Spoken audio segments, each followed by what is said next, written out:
Today we're looking at the difference between pivot and slide and slash and spread when you're trying to make more room in your bicep on your sleeve. I've done videos for both of these things in the past, but I was looking at my pivot and slide pattern piece that I had adjusted to increase bicep room, and I wanted to see if doing it slash and spread made any significant difference in the shape and the results. You can see that this is my pivot and slide version. The green line is the trace copy of the pattern. So just to remind everybody, when you do pivot and slide, you have to make a copy of your pattern piece. So if I put the original pattern piece down here, you can see that I traced around it in green. And here is my bicep line. So I'm just going to make a little red dot. That's my bicep line. This is my cap height, right there. And the way you add bicep room for pivot and slide, so the first thing you would do is you extend out the bicep line the amount you need to add, and you add half to the front and half to the back. So you can see here, I actually added 3/8 of an inch on each side. So between those red little brackets, I extended the bicep line out 3/8 of an inch. Then you make a vertical line, which is going to be the line you're going to touch your new sleeve cap end to. And what I mean by touch is we're going to pivot the pattern until it reaches that vertical line. So that vertical line is squared at a 90-degree angle from the extended bicep. So again, 3/8 of an inch and then extend it up. You take your sleeve and you're going to use something sharp like a stiletto, or you can use a seam ripper, whatever you have.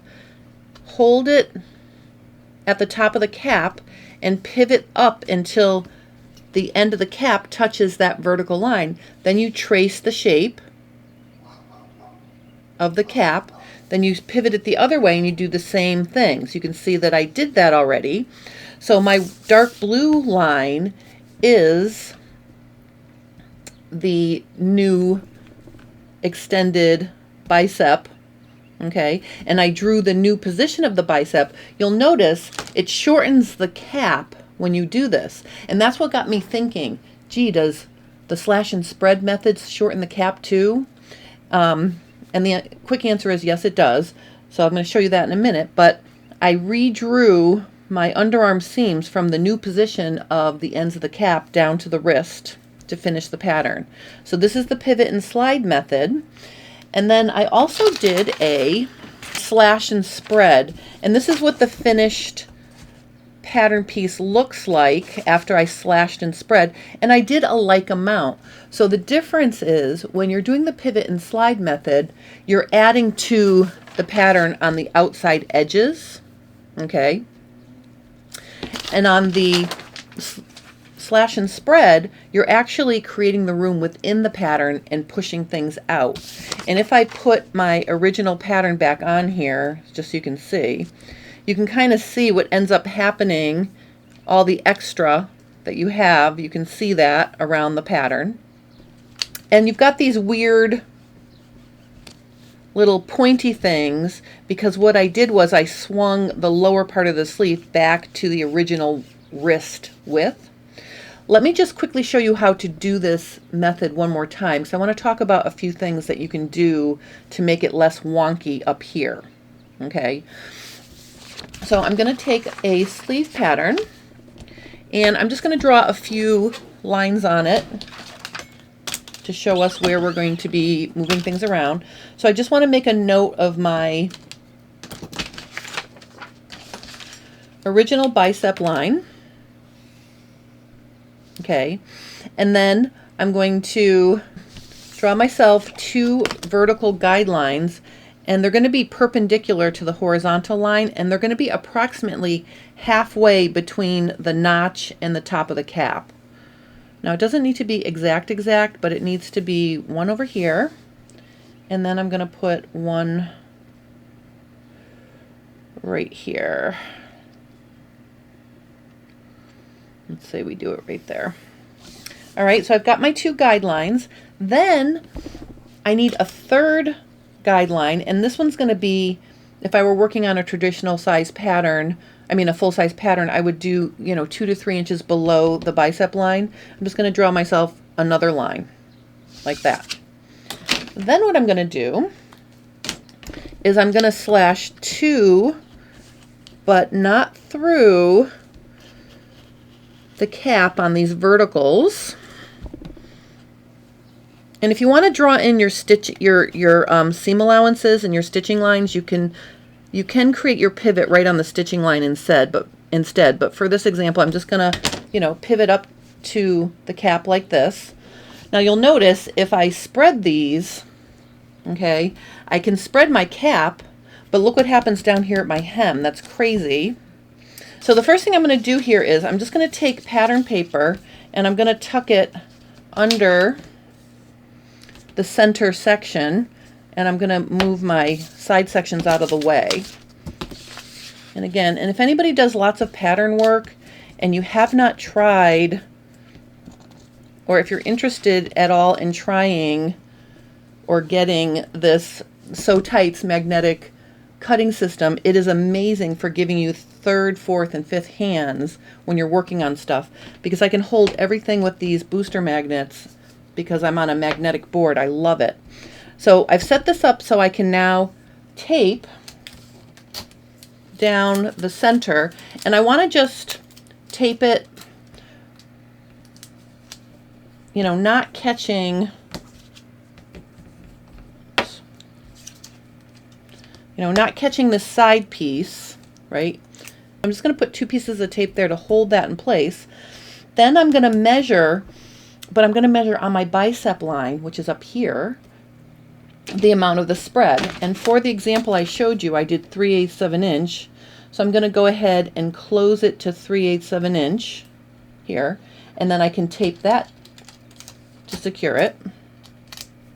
Okay, and then I'm going to bring this one down so it's also 3/8 of an inch, like that. And I'm going to tape that down up here.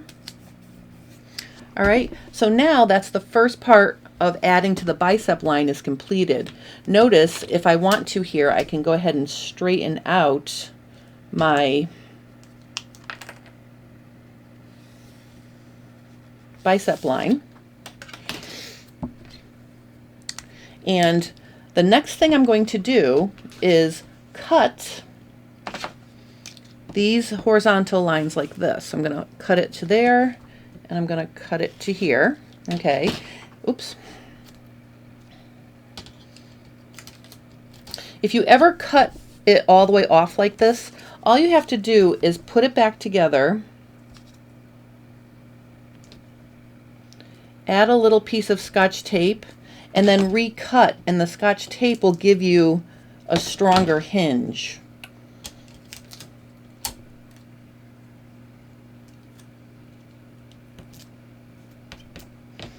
So I'm just gonna see, so then you've got a hinge with the Scotch tape. So now what I'm going to do is I'm going to slide these in, and from the original sample I showed you, I slid it all the way in until it was touching down here. Okay, but what that does is it creates a wicked, funky angle up here. So instead of doing that this time, I'm just going to let it go straight. So meaning I'm not going to let it flay out like that or flare out like that. I'm just going to straighten it out like this. Okay, and notice this shape is not that bad anymore. And then I'm going to do the same thing over here. I'm just going to let it overlap.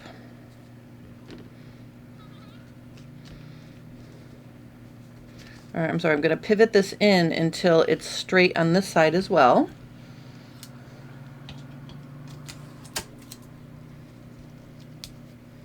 Okay, And you can see what's happened now is I've added ease down the entire length of the sleeve.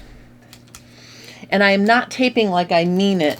So in case you're wondering here, I'm just slapping this tape on just to show you.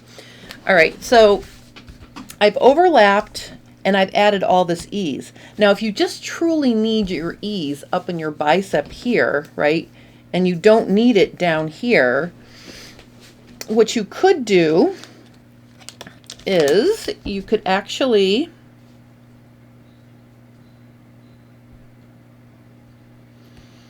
trim some of this off, and I'm just gonna go ahead and just draw some lines here like this and like this. I'm gonna trim some of it off. Okay, and what that's gonna do is it's gonna give us a little bit of a better shape. Okay, I still have a little extra at the wrist because I didn't cut it all off, but also it's not as angled up here as it was when I just reattached to make it even. Now I want to show you one other thing you can do. If you've added the room and you're making a loosely fitted shirt and you don't mind having a little bit more room in your bicep, there's something else you can do. So this is an example of straightening your side seams by, you know, sort of trimming off the extra. So let me just make this nice and neat.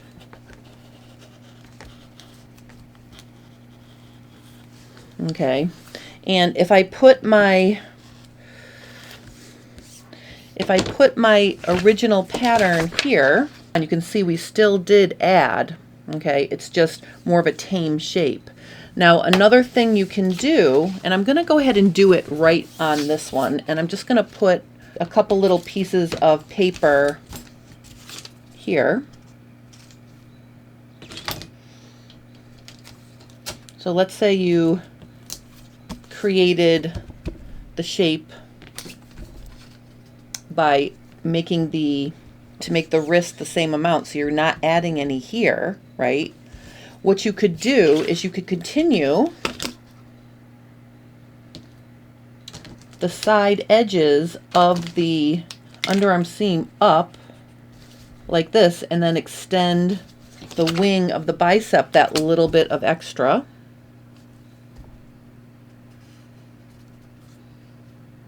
Okay, so you can see that this also straightens it out as well. But if you do this to your sleeve, then you're going to have to make a like adjustment to your armhole edges. And this adjustment would come in handy if you also needed a little bit more ease right at the top of your side seam, because let me show you what you would do to your armholes. All right, let's start with the back. Okay, so on the back sleeve, what I would do is I would measure how much I lengthen that, and that's a good 3/8 of an inch. So what I would do is I would come over here to the base of my armhole and I would extend that out a like amount, and then I would just join that back in with my original side seam edge. So I've added a like amount there, and then in the front, I'll just cut that. And then in the front, you're going to do the exact same thing. You're going to measure what you added here, and that would be, yeah, another 3/8. So I'm going to go ahead and just add that in like this. All right, so what you can see is you're creating more room in the bicep and a little bit more room at the top of your side seam.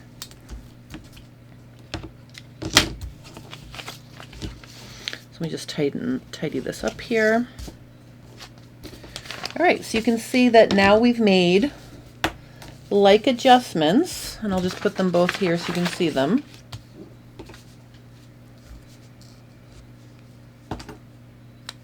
You've made like adjustments to the front armhole and sleeve cap and the back armhole and sleeve cap, and you've gotten rid of that funky shape. And you've maintained the measurement at the wrist. So this was a fun little experiment and deep dive into what happens when you use pivot and slide versus slash and spread to add room in your bicep. If you have any questions or comments, please post those below and I will help you.